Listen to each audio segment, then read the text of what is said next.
وہ قوم جس نے پہاڑوں کو تراشا، جس کی طاقت اور ہنر بے مثال تھا، مگر اس کی نافرمانی نے اسے صرف ایک چیخ میں مٹی بنا دیا۔ آج ہم تاریخ کے ورق سے قوم ثمود کی داستان نکالیں گے، جب تکبر نے اللہ کے عذاب کو دعوت دی۔ قوم ثمود عرب کے شمالی مغربی حصے میں، جسے الحجر یا مدائن صالح کہا جاتا ہے، رہتی تھی۔ یہ لوگ اپنی نقاشی اور تعمیر کی صلاحیتوں کے لیے مشہور تھے۔ وہ پہاڑوں کو کاٹ کر عالی شان گھر بناتے تھے، جس سے انہیں اپنی طاقت پر سخت گھمنڈ ہو گیا تھا۔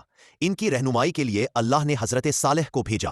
صالح نے انہیں سکھایا کہ وہ صرف اللہ کی عبادت کرے اور زمین پر فساد نہ پھیلائے۔ مگر قوم کے سرمایہ دار اور اثر و رسوخ والے لوگ، جنہوں نے خود کو نیک کہا، انہوں نے ایمان لانے سے انکار کر دیا اور حضرت صالح کو جادوگر کہہ کر مذاق اڑایا۔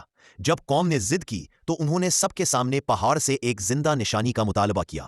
پھر اللہ کے حکم سے اسی پہاڑ سے ایک عظیم الشان اونٹنی ناقۃ اللہ ظاہر ہوئی۔ صالح نے صاف کہہ دیا تھا کہ اس اونٹنی کو چھیڑنا اللہ کے عذاب کو دعوت دینا ہے، مگر ان ظالموں نے اونٹنی کو ذبح کر ڈالا اور اپنی بربادی کا سامان خود تیار کر لیا۔ حضرت صالح نے انہیں 3 دن کی آخری مہلت دی۔ چوتھے دن صبح آسمان سے ایک پھاڑ دینے والی چیخ اور زلزلے نے پوری بستی کو گھیر لیا۔ وہ اپنی شان و شوکت والے پہاڑی گھروں میں تھے، مگر عذاب اتنا شدید تھا کہ وہ زمین پر اندے گر کر ہلاک ہو گئے۔